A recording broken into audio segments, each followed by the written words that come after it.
विनोद नाईक. आपण एएस विद्यालयाच्या माध्यमातून आपल्या अवतीभोवती असणाऱ्या सजीव सृष्टीविषयी म्हणजेच प्लांट्स कसे निर्माण होतात याच्याविषयी काही माहिती बघणार आहोत. आपल्याला माहित आहे की पूर्वी जो आदिमानव होता तो गुहेमध्ये राहायचा आणि शिकार करून आपलं अन्न मिळवायचा.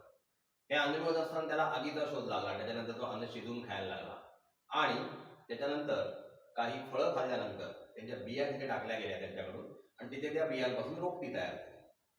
या रोपटी तयार झालेल्या प्रक्रियेनंतर मानवाला असं कळलं की आपण एकाच ठिकाणी एकाच प्रकारच्या जर बिया टाकल्या तर आपल्याला इथे क्रॉप मिळू शकतं, म्हणजे पीक मिळू शकतं. आपण त्याविषयीच या व्हिडिओमध्ये जी आपल्या अवतीभोवतीची सजीव सृष्टी आहे त्याच्यामध्ये प्लांट्स म्हणजे जी वनस्पती आहे ती कशी तयार होते, सीडमधून कसा अंकुर येतो आणि त्याच्यापासून कशा प्रकारे रोपटे तयार होते याच्याविषयी आपण ह्या व्हिडिओमध्ये बघणार आहोत. त्याच्यासाठी मी तुम्हाला एक्झाम्पल देतो. आपण ज्याला कल्पवृक्ष असं म्हणतो. आता कल्पवृक्ष म्हणजे काय, तर नारळाचं झाड. नारळाच्या झाडाच्या प्रत्येक पार्टचा उपयोग होत असतो म्हणून त्याला कल्पवृक्ष असं म्हटलं जातं. जसं की आपण बघा टेंडर कोकोनट म्हणजेच शहाळ्याचं पाणी पितो. तर शहाळ्याचं पाणी ॲक्च्युली त्याच्यामध्ये जातं कसं, तर रूट्स मार्फत आणि खोडामार्फत ते पाणी त्या वनस्पतीपर्यंत त्या फळांपर्यंत पोहोचतं आणि आपण ते टेंडर कोकोनट म्हणून किंवा शहाळ म्हणून ते खात असतो. आता विद्यार्थी मित्रांनो, कोणतंही रोपटं तयार होण्यापूर्वी सीड जी आहे ती जर्मिनेट व्हावी लागते, म्हणजे त्याच्यात बीजांकुरण व्हावं लागतं.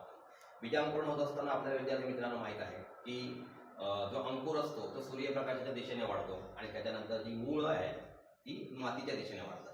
आपण सर्वप्रथम इथे बघणार आहोत की नारळ म्हणजे काय. नारळ हे एक सीड आहे. लक्षात घ्या, नारळाच्या आतमध्ये जो आपण जो खातो नारळ तो सीड आहे.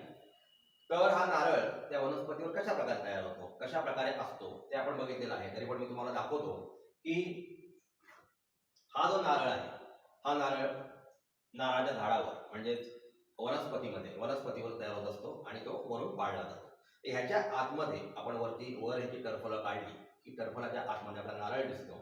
तो नारळ जर आपण जमिनीमध्ये पुरला किंवा काही पाण्याच्या ठिकाणी ठेवला तर त्याच्यामधून अंकुर कशा प्रकारे येतो आणि नवीन वनस्पती कशी तयार होते त्याच्याविषयी आपण ह्या एका व्हिडिओमध्ये छोट्याशा व्हिडिओमध्ये बघणार आहोत. बघूया तर नारळाची सीड पासून म्हणजे आतमध्ये जो नारळ जो आपण खातो त्याच्यापासून कशा प्रकारे अंकुर तयार होतो आणि कशा प्रकारे मुळे येतात.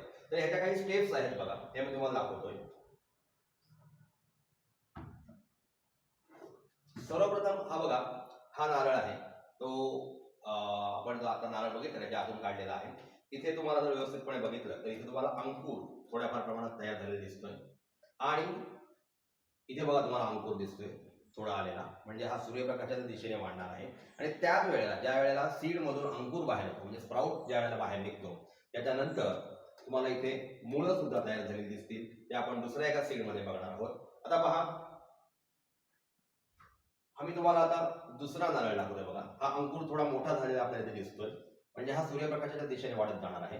आणि त्याच वेळेला इथे मुळांची निर्मिती सुद्धा झालेली दिसते, म्हणजे ही जी मुळं आहेत ती जमिनीमध्ये जाऊन त्याला अँकरिंग करणार आहेत, त्याला सपोर्ट देणार आहे, घट्ट ठेवणार आहे. आणि त्याच वेळेला हा जो अंकुर आहे तो पुढे पुढे वर वाढून नारळाचं झाड तयार होणार आहे. कोकणामध्ये याला माड असं म्हटलं जातं. इथे बघा, तर अशा प्रकारे ही मुळं आपण पुढल्या सीडमध्ये बघणार आहोत, पुढल्या नारळाच्या ह्याच्यामध्ये बघणार आहोत की ही मुळं कशा प्रकारे जमिनीत खोलवर जातात आणि अंकुर कशा प्रकारे वाढतो. तर विद्यार्थी मित्रांनो, इथे पहा, आता हा मोठा अंकुर झालेला आहे, हा सूर्यप्रकाशाच्या दिशेने चाललेला आहे, म्हणजे ह्याची पानं आपल्याला दिसत आहेत. आणि त्याच वेळेला ही जी मुळं आहेत ती बघा जमिनीत खाली खाली चाललेली आहेत, खोलवर जाणार आहे आणि अशा प्रकारे या झाडाला आपल्याला ते घट्ट मातीमध्ये पकडून ठेवणार आहेत. आणि हा जो अंकुर आहे, हा स्प्राउट तयार झालेला आहे, तो वर जाऊन मोठा माड होणार आहे, नारळाचं झाड तयार होणार आहे. आणि कालांतराने ह्याच्यावर अशाच प्रकारचे नारळ जे तुम्हाला पहिल्या व्हिडिओमध्ये मी दाखवले होते त्याप्रमाणे दिसणार आहे. तर विद्यार्थी मित्रांनो, आपण या व्हिडिओच्या मार्फत कशा प्रकारे सीड म्हणजेच बी यांच्या मार्फत अंकुर येऊन किंवा त्याच्यामध्ये मुळं तयार होऊन कशा प्रकारे झाड तयार होतं, कशा प्रकारे प्लांट्स तयार होतात याच्याविषयी जाणून घेतलं. अशाच प्रकारची झाडं आपण इतर बियांपासून सुद्धा तयार करू शकतो किंवा तयार झालेले आपल्याला बघायला मिळतात. तर आपल्याला ह्याचं नॉलेज आलं असेल असं मी समजतो. आणि त्याच्यानंतर जेव्हा नारळाचं झाड परत एकदा मोठं होतं त्यावेळेला पुन्हा एकदा आपल्याला हा अशा प्रकारचा नारळ तयार झालेला दिसतो. तर विद्यार्थी मित्रांनो, आपल्याला आता कळलं असेल की नारळाचं झाड किंवा कोणतंही झाड तयार होत असताना, कोणतेही प्लांट्स तयार होत असताना सीड म्हणजे बीचं रुजणं खूप महत्त्वाचं आहे. आपण या व्हिडिओच्या मार्फत बीचं रुजणं सुद्धा आपण इथे बघितलेलं आहे. धन्यवाद.